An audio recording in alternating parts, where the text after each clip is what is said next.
बिहार की राजनीति में कब क्या हो जाए ये कहना असंभव होता है।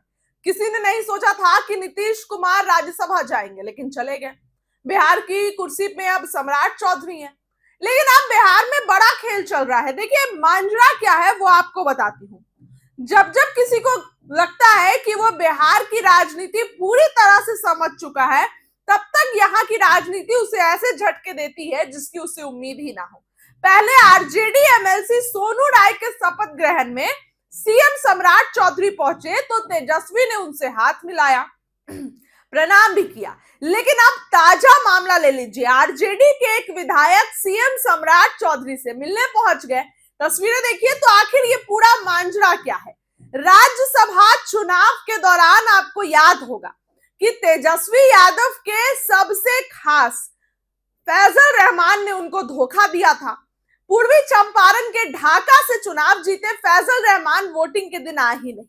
बाद में उन्होंने बताया कि उनकी मां की तबीयत खराब थी, लिहाजा उनके इलाज के लिए वो दिल्ली में थे।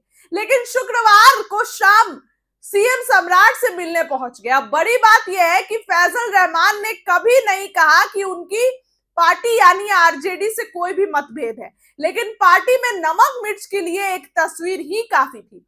इससे कुछ दिन पहले सम्राट चौधरी भोजपुर बक्सर में निर्वाचित विधान पार्षद सोनू राय के शपथ ग्रहण में पहुंचे। यहां तेजस्वी यादव ने उन्हें प्रणाम किया और दोनों की जोड़ी थोड़ी देर बात हुई। वो वीडियो जमकर वायरल हुआ।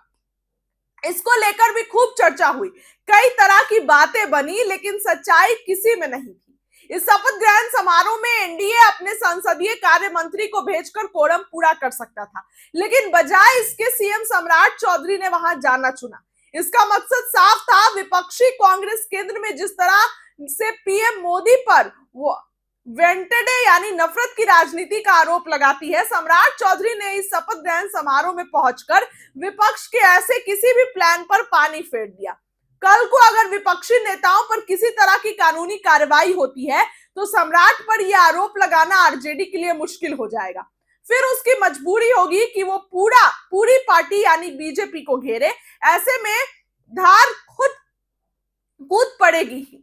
अब देखिए, इस बात को समझने के लिए ज्यादा माथापच्ची करने की जरूरत नहीं। फैजल रहमान भले ही कुछ नहीं कहे, लेकिन ये तो सच है कि उनका मन डोल चुका है। ऐसा नहीं होता तो उन्हें सरकार की तरफ से विधानसभा समिति में आरजेडी से चुनकर जगह दी जाती। सियासी गलियारे में चर्चा तो यही है कि फैजल रहमान ज्यादा दिनों तक आरजेडी में टिके रहेंगे, लेकिन इस पर संशय ही है। या तो पार्टी उन्हें किनारा लगा देगी या वो खुद निकल जाएंगे।